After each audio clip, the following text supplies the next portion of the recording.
ಕಾಂಗ್ರೆಸ್ನಲ್ಲಿ ಶಾಸಕರು ಹಾಗೆ ಸಚಿವರ ಸಂಘರ್ಷ ತಾರಕಕ್ಕೇರ್ತಾ ಇದೆ. ಯಾಕೆ ಅನ್ನುವಂತ ವಿಚಾರವನ್ನು ಕೂಡ ಹೇಳ್ತೀವಿ. ದಾವಣಗೆರೆ ಉಸ್ತುವಾರಿ ಸಚಿವರ ಬದಲಾವಣೆಗೆ ಒತ್ತಾಯ ಕೇಳಿ ಬರ್ತಾ ಇದೆ. ಈಗ ಉಸ್ತುವಾರಿ ಸಚಿವರಾಗಿರೋದು ಎಸ್ ಮಲ್ಲಿಕಾರ್ಜುನ ಅವರು. ಅವರ ವಿರುದ್ಧವಾಗಿ ದೂರು ಕೇಳಿ ಬರ್ತಾ ಇದೆ. ಸಿಎಂ ಹಾಗೆ ಡಿಸಿಎಂಗೆ ಶಾಸಕ ಬಸವರಾಜು ಶಿವಗಂಗಾ ಪತ್ರ ಬರೆದಿದ್ದಾರೆ. ಉಸ್ತುವಾರಿ ಸಚಿವರನ್ನ ನೀವು ಬದಲಾವಣೆ ಮಾಡಬೇಕು ಅಂತ ಅವರು ಆ ಪತ್ರದಲ್ಲಿ ಆಗ್ರಹ ಪಡಿಸಿದ್ದಾರೆ.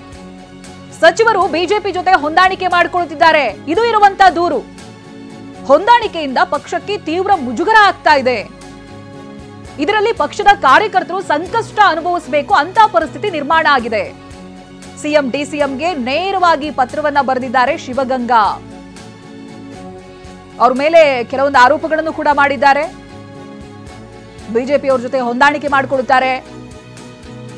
ವರ್ಗಾವಣೆ ವಿಚಾರವಾಗಿಯೂ ಕೂಡ ಅಲ್ಲಿ ಶಾಸಕರು ಸಚಿವರ ನಡುವೆ ತಿಕ್ಕಾಟ ನಡೀತಾ ಇದೆ. ಹಾಗಾಗಿ ದಾವಣಗೆರೆ ಉಸ್ತುವಾರಿ ಸಚಿವರ ಬದಲಾವಣೆ ಆಗ್ಲೇಬೇಕು ಅಂತ ಹೇಳ್ತಾ ಇದ್ದಾರೆ.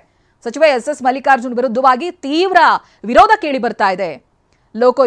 ಲೋಕೋಪಯೋಗಿ ಎಫ್ಡಿಎ ವರ್ಗಾವಣೆಯಲ್ಲಿ ಹೊಂದಾಣಿಕೆ ಮಾಡಿಕೊಂಡಿದ್ದಾರೆ ಅನ್ನುವಂತ ಆರೋಪ ಇವ್ರ ಮೇಲಿದೆ. ದೂರನ್ನ ಕೊಡಲಾಗಿದೆ. ಹಾಗೆ ಐಎಸ್ ಒಡೆನಪುರ ವರ್ಗಾವಣೆಯಲ್ಲೂ ಕೂಡ ಇವರು ಹೊಂದಾಣಿಕೆ ಮಾಡಿಕೊಂಡಿದ್ದಾರೆ ಅನ್ನುವಂತ ದೂರು ಕೇಳಿ ಬರ್ತಾ ಇದೆ. ಎಸ್ ಮಲ್ಲಿಕಾರ್ಜುನ್ ಶಿಫಾರಸಿನ ಮೇಲೆಗೆ ವರ್ಗಾವಣೆ ನಡೀತಾ ಇದೆ. ಹಾಗೆ ಐಎಸ್ ಒಡೆನಪುರ ಶಿವಮೊಗ್ಗಕ್ಕೆ ವರ್ಗಾವಣೆಯನ್ನ ಮಾಡಿಸಿದ್ದಾರೆ. ಇವರು ಒಡೆನಪುರ ಜಾಗಕ್ಕೆ ವಿಜಯ್ ಕುಮಾರ್ ಎಂಬುವರನ್ನ ವರ್ಗಾವಣೆ ಮಾಡಿಸಿದ್ದಾರೆ. ಒಡೆನಪುರ ನಿಯಮದಂತೆ ಚಲನಾದೇಶವನ್ನ ಪಡೆದಿದ್ದಾರೆ. ಕರ್ತವ್ಯದಿಂದ ಬಿಡುಗಡೆಗೊಳಿಸುವಂತ ವೇಳೆ ಆದೇಶವನ್ನ ಕಾಯ್ದಿರಿಸಿದ್ದಾರೆ. ಉಸ್ತುವಾರಿ ಸಚಿವರು ಒತ್ತಡ ಹೇರಿ ಸದರಿ ಆದೇಶವನ್ನ ಕಾಯ್ದಿರಿಸಿದ್ದಾರೆ. ಹೀಗೆ ಸಾಲು ಸಾಲು ಆರೋಪಗಳು ಎಸ್ ಮಲ್ಲಿಕಾರ್ಜುನ್ ಅವರ ವಿರುದ್ಧವಾಗಿ ಕೇಳಿ ಬರ್ತಾ ಇದೆ. ವಿಜಯ್ ಕುಮಾರ್ರನ್ನ ಕರ್ತವ್ಯ ಬಿಡುಗಡೆಗೊಳಿಸದಂತೆ ಸೂಚನೆಯನ್ನ ಕೊಟ್ಟಿದ್ದಾರೆ. ಒಂದು ಕಡೆ ಪತ್ರವನ್ನ ನೀಡಿ, ಮತ್ತೊಂದು ಕಡೆ ಈ ರೀತಿ ದ್ವಿಮುಖ ನೀತಿ ಅನುಸರಿಸ್ತಾ ಇದ್ದಾರೆ. ಈ ಹಿಂದಿನ ಮರ್ಮವನ್ನ ಪರಿಶೀಲನೆ ಮಾಡಿ ಹೀಗಂತ ದೂರನ್ನ ಕೊಡಲಾಗಿದೆ. ಉಸ್ತುವಾರಿ ಸಚಿವರು ದಾವಣಗೆರೆ ಉಸ್ತುವಾರಿ ಸಚಿವರ ಬದಲಾವಣೆಗೆ ಇದೀಗ ಒತ್ತಾಯ ಜೋರಾಗಿ ಕೇಳಿ ಬರ್ತಾ ಇದೆ. ಸಿಎಂ ಹಾಗೆ ಡಿಸಿಎಂಗೆನೆ ಶಾಸಕ ಬಸವರಾಜು ಶಿವಗಂಗಾ ಅನ್ನೋರು ಪತ್ರವನ್ನ ಬರೆದಿದ್ದಾರೆ. ಇದರಲ್ಲಿ ಉಸ್ತುವಾರಿ ಸಚಿವರನ್ನ ನೀವು ಬದಲಾಯಿಸಬೇಕು ಅನ್ನೋದಾಗಿ ಆಗ್ರಹ ಪಡಿಸಿದ್ದಾರೆ. ಈ ಬಗ್ಗೆ ಡೀಟೇಲ್ಸ್ ಅನ್ನ ಪಡೆದುಕೊಳ್ತಾ ಹೋಗ್ತೀನಿ. ಪ್ರತಿನಿಧಿ ಬಸವರಾಜ್ ಫೋನ್ ಸಂಪರ್ಕದಲ್ಲಿದ್ದಾರೆ. ಬಸವರಾಜ್, ಯಾವ್ಯಾವ ಆರೋಪಗಳು ಇವ್ರ ಮೇಲೆ ಕೇಳಿ ಬರ್ತಾ ಇದೆ, ಎಷ್ಟು ಸಮಯದಿಂದ ಈ ತಿಕ್ಕಾಟ ನಡೀತಾ ಇದೆ ಅಂತ? ಶ್ವೇತ, ಕಳೆದ ಒಂದು ಲೋಕಸಭಾ ಚುನಾವಣೆಯಿಂದಲೂ ಕೂಡ ಒಂದು ರೀತಿಯಾದ ಈ ರೀತಿಯಾದ ಹೇಳಿಕೆಗಳನ್ನ ಏನು ಚನ್ನಗಿರಿ ಶಾಸಕರಾದ ಬಸವರಾಜ ಶಿವಗಂಗಾ ಅವರು ಮಾಡುತ್ತಲೇ ಬಂದಿದ್ರು. ಈಗಲೂ ಕೂಡ ಏನು ಜಿಲ್ಲಾ ಉಸ್ತುವಾರಿ ಸಚಿವರ ವಿರುದ್ಧ ಅವರು ಒಂದು ಗಂಭೀರವಾದ ಆರೋಪವನ್ನು ಮಾಡಿರ್ತಕ್ಕಂಥದ್ದು. ಮೊದಲ ಆರೋಪ ಮಾಡಿರ್ತಕ್ಕಂಥದ್ದು ಏನು ಲೋಕೋಪಯೋಗಿ ಇಲಾಖೆಯ ಒಂದು ಲೆಕ್ಕಾಧಿಕಾರಿಗಳು ಏನಾದ್ರೆ ವಿಜಯ್ ಕುಮಾರ್ ಎಂಬತಕ್ಕಂಥವ್ರು ವರ್ಗಾವಣೆ ವಿಚಾರ.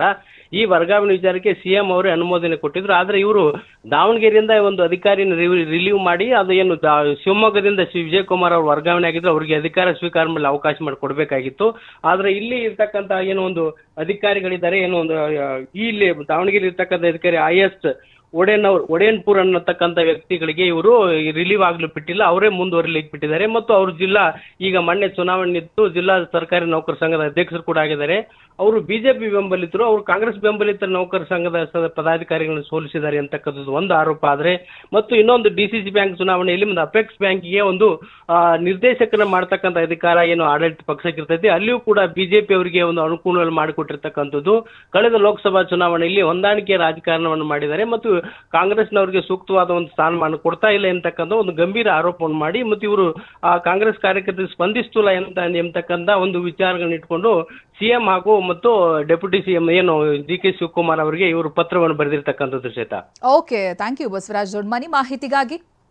ನೋಡಿ, ಇವರು ಬಸವರಾಜ್ ಶಿವಗಂಗಾ ಅವರು ಇದೀಗ ಆರೋಪವನ್ನ ಮಾಡ್ತಾ ಇದ್ದಾರೆ ಅಂತ ಹೇಳಿದ್ರೆ ಎಲ್ಲಾ ರೀತಿಯಾಗಿಯೂ ಕೂಡ ಇವರು ಬಿಜೆಪಿಗೆ ಫೇವರ್ ಮಾಡ್ತಾ ಇದ್ದಾರೆ, ಅವ್ರ ಜೊತೆ ಹೊಂದಾಣಿಕೆಯನ್ನ ಮಾಡ್ಕೊಳ್ತಾ ಇದ್ದಾರೆ ಅನ್ನುವಂತ ಆರೋಪ ಕೇಳಿ ಬರ್ತಾ ಇದೆ.